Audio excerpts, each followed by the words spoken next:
Baiklah, Assalamualaikum warahmatullahi wabarakatuh. Waalaikumsalam warahmatullahi wabarakatuh. Perkenalkan, kami dari kelompok 6 akan akan menentukan hasil diskusi kami tentang rancangan digital storytelling menggunakan problem based learning atau PBL. Di sini beberapa kelompok, yaitu saya sendiri sebagai moderator, Olga Aprilianda, Rahul Ardiat sebagai pemateri satu, dan Rizaldi Saputra sebagai materi dua. Lah, langsung saja eh, eh, masuk ke materi pertama yang akan dibacakan oleh Rahul Ardiat. Sudah, Rahul Ardiat, dipersilakan.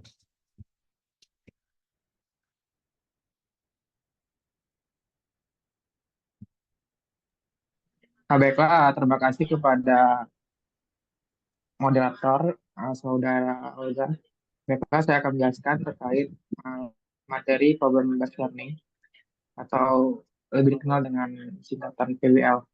Nah, PBL sendiri merupakan sebuah model pembelajaran yang bercirikan adanya permasalahan nyata sebagai konteks yang diberikan oleh guru agar siswa dapat belajar, berpikir kritis, dan memiliki keterampilan dalam pemecahan masalah, serta memperoleh pengetahuan yang belum diketahui sebelumnya.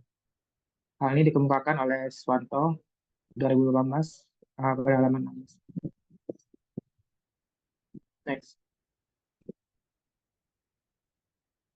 Nah, karakteristik PBL ini dikemukakan oleh Barrett and Moore yang menunjukkan 6 dimensi pendekatan dalam pembelajaran tingkat tinggi. Di antaranya yaitu PBL merupakan serangkaian proses yang bertujuan untuk pemecahan masalah. Kemudian PBL merupakan kegiatan pembelajaran yang disarankan dilakukan dalam diskusi kelompok kecil. Kemudian pembelajaran harus dilengkapi dengan penilaian yang tepat dan autentik. Kemudian permasalahan yang dipecahkan harus selalu disesuaikan dengan kurikulum yang berlaku. Kemudian PBL menekankan pada pentingnya kemampuan untuk mengembangkan pengetahuan sebagai upaya pemecahan masalah. Yang terakhir, penyelesaian masalah dalam pembelajaran PBL dapat menjadi kajian permasalahan baru dalam PBL berikutnya. Next. Nah, untuk storytelling proses, dan di mana untuk mengumpulkan ide atau dikenal dengan brainstorming. Yang pertama yaitu menyelesaikan cara pembuatan surat undangan, kemudian merancang dan mencetak surat undangan, dan terakhir yaitu simulasi membuat surat undangan. Nah, dari ketiga ide tersebut kami memilih ide dengan menyelesaikan pembuatan surat undangan. Alasannya, ide ini sesuai dengan skenario yang relevan, langsung melibatkan aplikasi CorelDRAW X7 dan mengarahkan siswa untuk mencari masalah nyata dengan solusi praktis. Nah, untuk naskah cerita akan saya kembalikan kepada moderator. Baiklah, lanjut saja ke materi yang kedua yang akan dibacakan oleh Rizaldi. Pada Rizaldi, dipersilakan.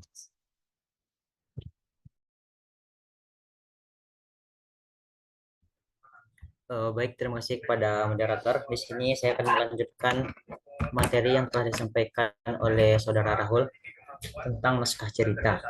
Pada tahap 1, kita melakukan orientasi masalah guru memulai dengan menceritakan cara membuat surat undangan dengan menggunakan video pendek sebagai stimulus, di mana guru bertanya, pertama, apa langkah-langkah cara membuatnya, yang kedua, apa yang bisa dilakukan untuk mendesain dan mencetaknya.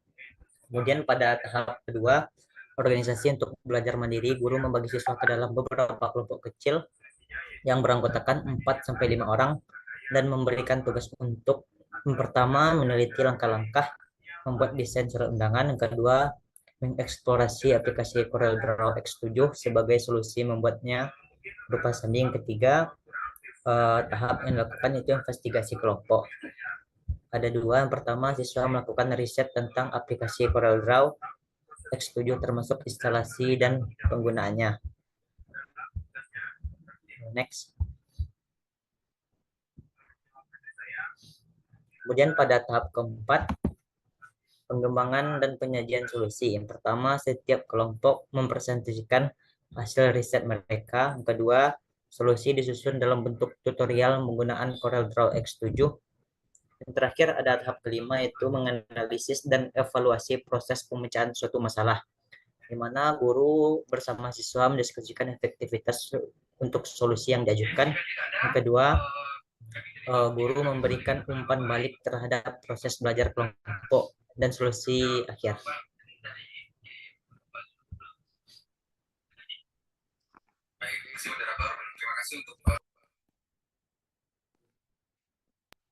Nah, pada slide ini ditampilkan berupa storyboard.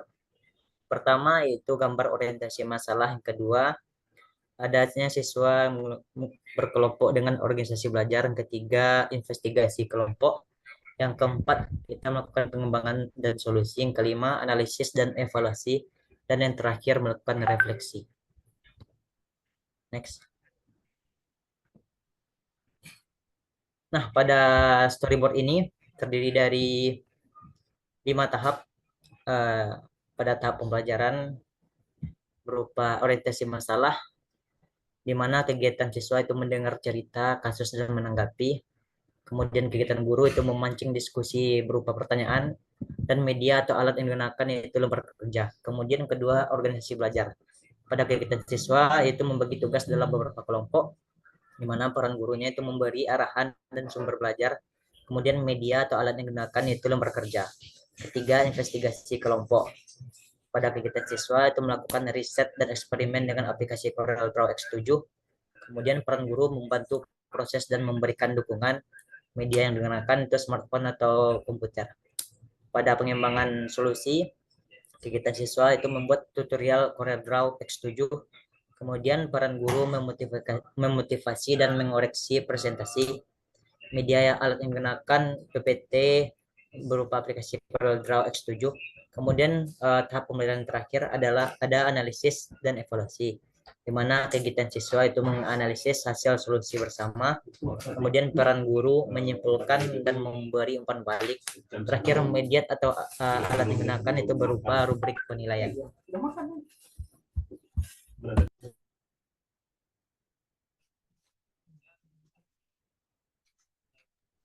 Pada gambar di sini bisa dilihat storyboardnya. Pertama, Arif mengunduh paket CorelDRAW dalam situs resminya. Kedua, Arif membaca spesifikasi untuk menyiapkan file installer. Ketiga, proses instalasi, klik opsi install. Keempat, proses pengunduhan. Kelima, proses aktivasi serial number. Dan yang terakhir, penutup dan uji coba.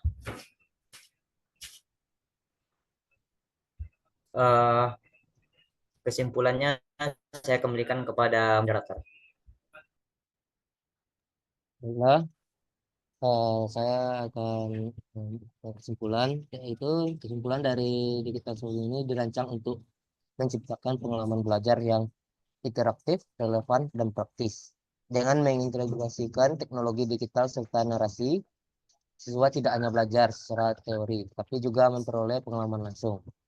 Kedua, yaitu penggunaan digital story ini berbasis video, memberikan pengalaman belajar yang lebih bermakna dan sesuai konteks. Melalui perpaduan narasi digital dan pendekatan berbasis masalah, siswa dapat mengasah keterampilan teknis, motif, serta sosial yang penting untuk menghadapi berbagai tantangan di era modern.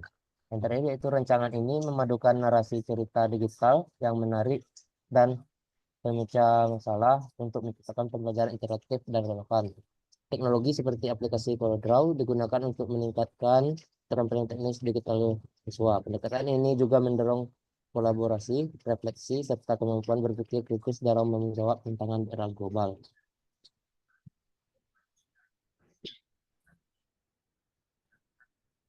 Baiklah,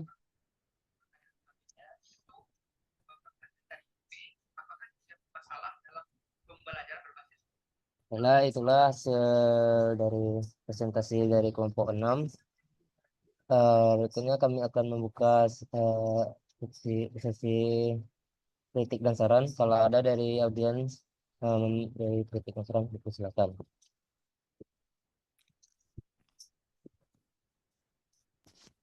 Izin bertanya moderator.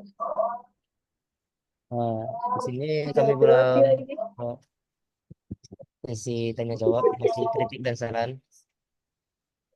Oh, sorry. Kalau tidak ada dari Omdes yang tidak ada memberi kritik dan saran, setelah kami akan membuka sesi berikutnya, yaitu sesi tanya jawab kepada audiens yang ingin bertanya, dipersilakan. Mana pertanyaannya? Izin bertanya, Baiklah, dipersilakan kepada Rifa. terima kasih kepada moderator. Sebelumnya kelompok menjelaskan mengenai digital storytelling. Nah, pertanyaan saya, bagaimana jika seandainya diberikan situasi pembelajaran yang dimana siswanya itu memiliki kemampuan heterogen? Bagaimana strategi kelompok untuk memastikan keberhasilan untuk pembelajaran problem based learning ini gitu? Sesuai dengan presentasi dari kelompok. Jika dihadapkan dengan peserta didik yang heterogen gitu, bagaimana sih pengimplementasiannya atau strategi pendekatan yang akan dilakukan oleh kelompok gitu? Sekian pertanyaan dari saya. Apakah kelompok paham?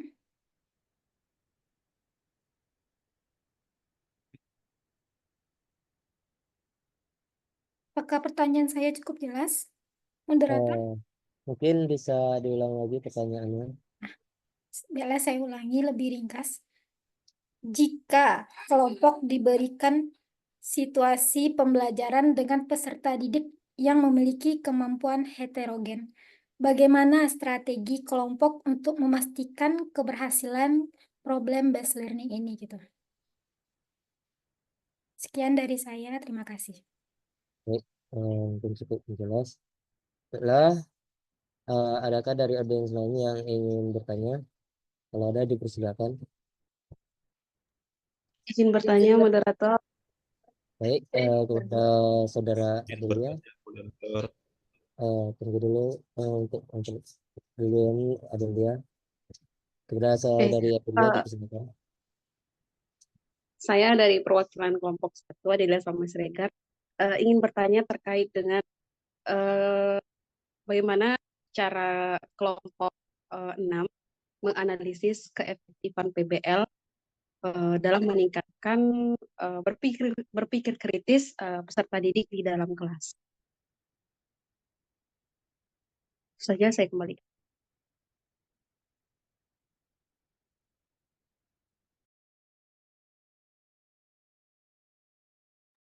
Baik, terima kasih kepada saudari Adelia. Setelah kami akan di sini kami buka sesi tanya jawab untuk cuma 3 untuk pertanyaan. Baiklah, kalau untuk pertanyaan terakhir, adakah dari audiens ingin bertanya?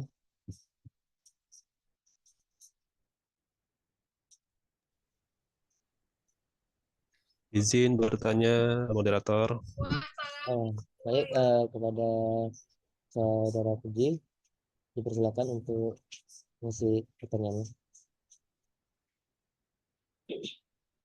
Ada sinyal ya?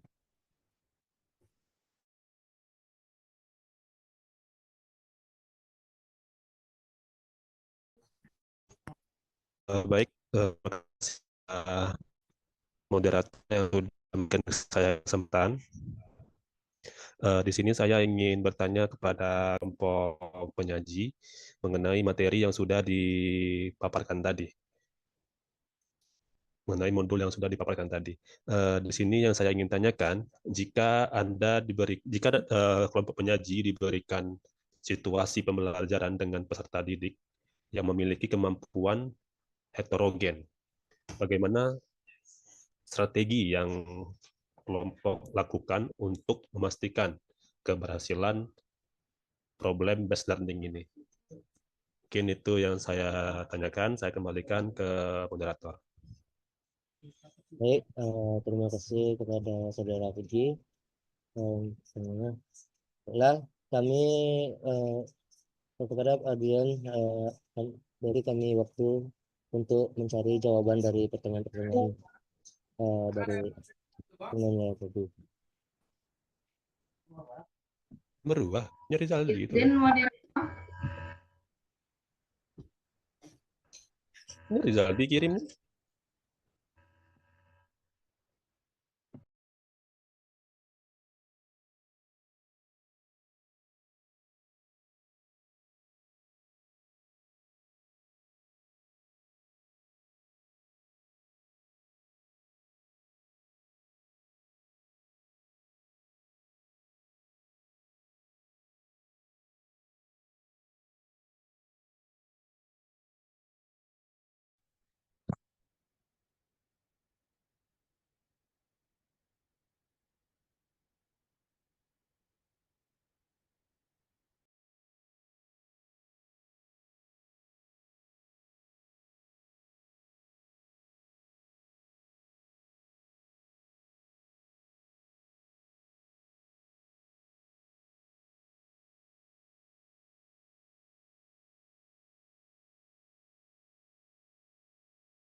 Baiklah, kami akan menjawab pertanyaan dari saudari Adel, akan dijawab oleh Rizaldi. Kepada Rizaldi, silakan. Baik, terima kasih kepada moderator. Di sini saya akan mencoba menjawab pertanyaan dari saudari Adelia, itu bagaimana eh, Anda menganalisis keefektifan program based learning ini atau PBL dalam meningkatkan kemampuan berpikir kritis peserta didik Anda. Nah, untuk menganalisis keefektifan PBL ini dalam meningkatkan kemampuan berpikir kritis, ada langkah-langkah yang dapat lakukan meliputi: pertama, mengamati proses diskusi dan pemecahan masalah. Itu apakah peserta didik mampu mengidentifikasi masalah dengan jelas atau memberikan argumen yang logis dan mengajukan solusi yang relevan. Kemudian dapat dilakukan itu menganalisis hasil kerja, di mana kita memeriksa kualitas solusi yang diajukan, apakah solusinya didasarkan pada data yang akurat, logis, dan inovatif. Kemudian terakhir kita melakukan evaluasi kinerja individu ataupun per kelompok siswa itu. Misalnya kita menggunakan rubrik untuk menilai kemampuan berpikir kritis, kolaborasi, dan pengambilan keputusan, di mana kita dapat membandingkan hasil pembelajaran sebelum dan sesudah menggunakan metode PBL ini. Dengan cara ini, dampak PBL terhadap kemampuan berpikir kritis dapat kita ukur secara konkret. Mungkin sekian jawaban dari saya kembalikan kepada moderator. Baiklah, itulah jawaban dari kelompok kami. Sebelum saya kembalikan kepada penanya, adakah dari audiens yang lain ingin menambahkan jawaban dari kelompok kami? Kalau ada, dipersilakan.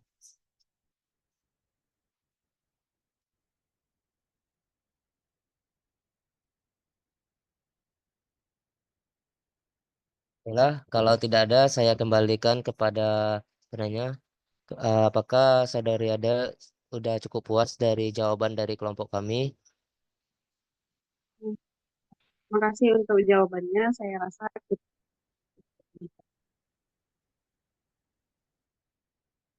Baiklah, terima kasih kepada Adila. Baiklah, kami akan menjawab pertanyaan dari Rifa dan juga dari saudara Puji. Nah, sepertinya pertanyaan mereka mengarah rasa dengan jawabannya sama yang akan dijawab oleh Rahul. Kepada Rahul, dipersilakan. Mereka terima kasih kepada moderator.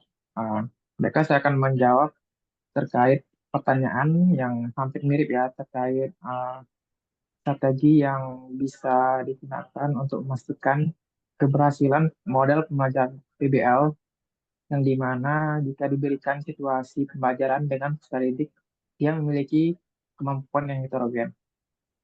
Nah, untuk memastikan keberhasilan PBL dalam kelas dengan peserta didik yang memiliki kemampuan yang heterogen, guru bisa membagi kelompok secara seimbang, yang dimana kelompok harus terdiri dari peserta didik dengan kemampuan yang berbeda, sehingga mereka saling melengkapi antara satu dengan yang lain. Kemudian guru juga bisa memberikan scaffolding yang dimana guru dapat memberikan panduan tambahan bagi peserta didik yang membutuhkan, seperti menjelaskan ulang tugas atau memberikan contoh kasus serupa. Kemudian guru juga bisa menyesuaikan tugas dengan kemampuan siswa dengan membagi tugas dan kelompok berdasarkan kemampuan individu sehingga semua peserta didik dapat berkontribusi secara maksimal. Kemudian dengan melatih keterampilan kolaborasi yang dimana peserta didik diajarkan untuk saling mendukung dan menghargai pendapat anggota kelompok, di mana memberikan tantangan berkelanjutan. Kemudian peserta didik yang jauh lebih unggul dapat diberi tugas tambahan untuk mengembangkan solusi yang lebih kompleks sehingga tetap terlibat aktif. Sekian jawaban dari kami. Saya kembalikan kepada moderator. Nah, itu jawaban dari kelompok kami. Kalau ada dari audiens yang ingin menambahkan jawaban dari kami, dipersilakan. Izin menambahkan moderator. Baiklah, kepada Saudari Putri, dipersilakan. Baik, di sini izinkan saya untuk menambahkan dari pertanyaannya Saudari Indah dan Saudara Fuji, di mana jika Anda diberikan situasi pembelajaran dengan peserta didik yang memiliki kemampuan heterogen, bagaimana strategi kita sebagai guru untuk memastikan keberhasilan problem-based learning ini? Di sini yang dapat saya tambahkan itu strategi untuk memastikan keberhasilan problem-based learning di kelas itu dengan peserta didik memiliki kemampuan heterogen melibatkan pendekatan yang inklusif dan berbasis kebutuhan. Di mana ada beberapa langkah yang dapat diterapkan. Yang pertama itu kelompok heterogen yang terarah, di mana anggota kelompok dapat saling melengkapi dan siswa yang lebih kuat dapat membantu yang membutuhkan dukungan tambahan dari kelompok lain. Tahapan yang kedua itu ada penyesuaian tingkat kesulitan masalah. Di mana setiap kelompok itu dapat mengerjakan bagian berbeda dari masalah yang sesuai dengan kemampuan mereka. Yang ketiga itu ada peran yang jelas dalam kelompok, di mana setiap kelompok akan diberikan peran spesifik, misalnya untuk mencari data atau menyusun ide, untuk memastikan setiap siswa itu dapat berpartisipasi sesuai kemampuan mereka. Yang keempat itu ada pemberian dukungan dan scaffolding, di mana itu memberikan panduan awal seperti lembar kerja, contoh-contoh masalah, atau pertanyaan penuntun. Yang kelima itu ada pendekatan diferensi. Di situ dalam proses pembelajaran model problem-based learning ini, strategi pembelajaran berdiferensiasi dapat diterapkan seperti menyediakan berbagai sumber belajar. Dan yang terakhir itu ada umpan balik yang konstruksif, di mana setelah proses pembelajaran, guru akan memberikan umpan balik yang membangun untuk membantu siswa memahami kekuatan dan area yang perlu diperbaiki. Mungkin itu saja yang dapat saya tambahkan. Saya kembalikan kepada moderator.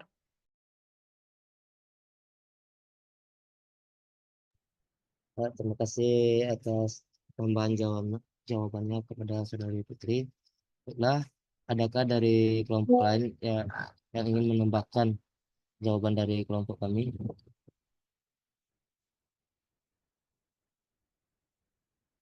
Kalau tidak ada, saya kembalikan kepada penanya, yaitu kepada Rifana dan Saudara Puji. Apakah jawaban dari kelompok kami dan tambahan dari Saudara Putri apakah cukup jelas atau bagaimana? Terima kasih kepada kelompok menyampaikan materi tentang kelompok penyaji yang sudah memberi jawaban yang sudah saya tanyakan. Saya cukup puas. Saya kembalikan ke moderator.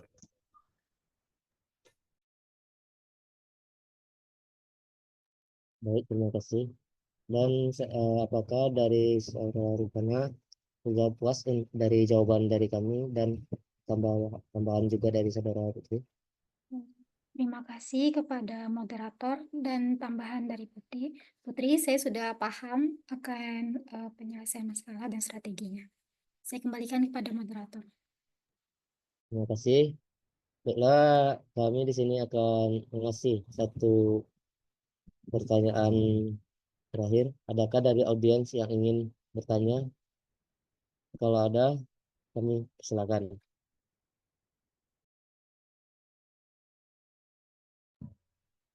Izin bertanya, moderator. Baik, kepada saudara Ramadhani dipersilakan. Baik, dari pemaparan materi dari kelompok 6, kelompok merancang strategi evaluasi yang dapat mengukur efektivitas problem based learning dalam mengembangkan keterampilan kolaborasi dan berpikir kreatif peserta didik. Baik, itu pertanyaan dari kelompok kami. Terima kasih dan saya kembalikan kepada moderator.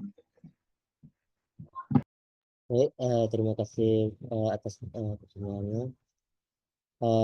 Kami minta kami tutup dulu untuk sesi pertanyaannya. Kami mohon waktu untuk mencari jawaban dari saudara sama dulu. Dadah, keluar dulu.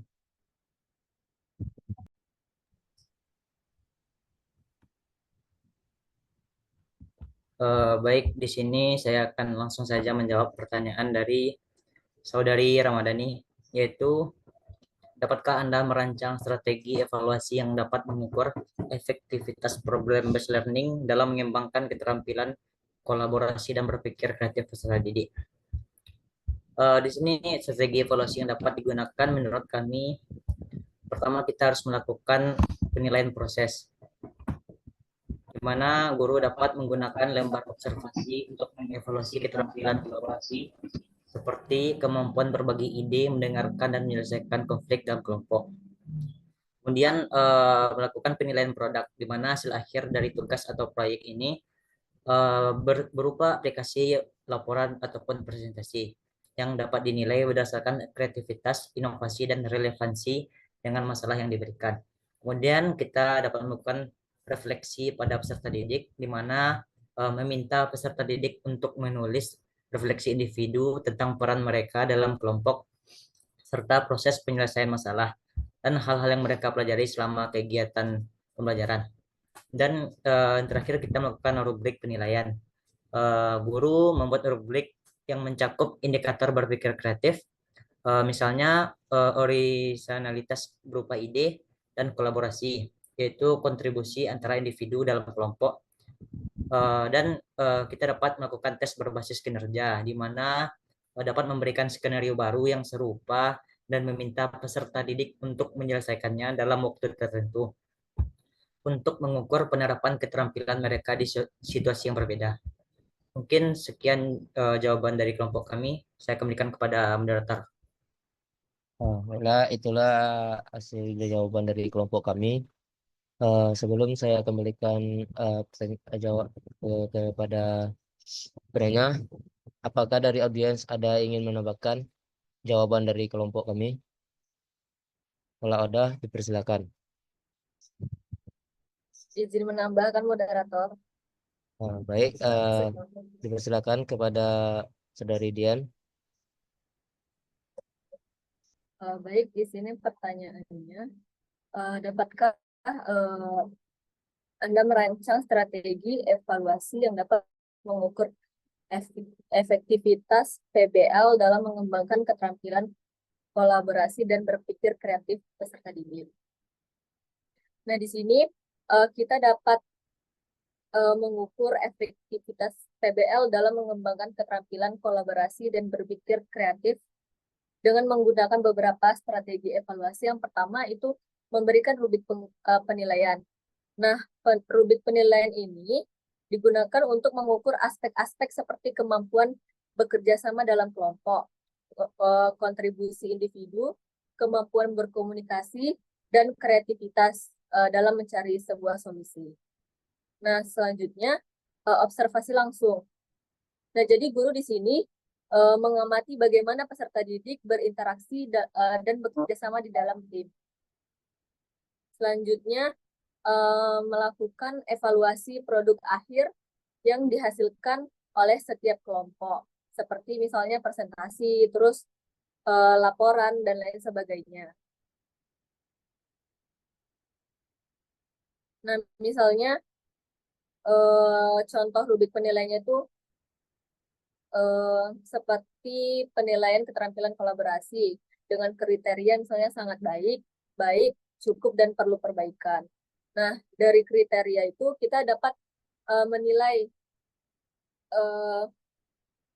apakah produk yang dibuat itu sudah sesuai atau belum. Mungkin sekian dari saya kembalikan kepada moderator. Baik, terima kasih terima kasih atas tambahan jawabannya dari saudara Dian. Apakah ada dari audiens yang ingin menambahkan jawaban dari saudari Ramadhani? Kalau ada, dipersilakan.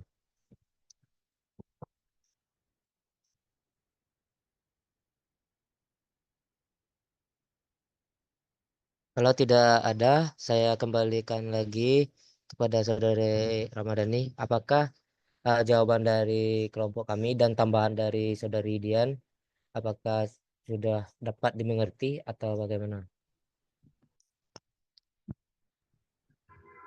Baik, terima kasih kepada moderator. Saya rasa jawaban dari kelompok 6 dan tambahan dari saudari Dian sudah membuat saya mengerti atas pertanyaan yang saya berikan tadi. Terima kasih atas jawabannya dan saya kembalikan kepada moderator. Terima kasih. Oke, kepada saudara Ramadhani. Baiklah, itulah di sini hasil presentasi dari kelompok 6. Saya perwakilan dari kelompok 6 mengucapkan kalau ada salah yang janggal dimohon maafkan. Saya ucapkan Assalamualaikum warahmatullahi wabarakatuh. Waalaikumsalam warahmatullahi wabarakatuh. Salam.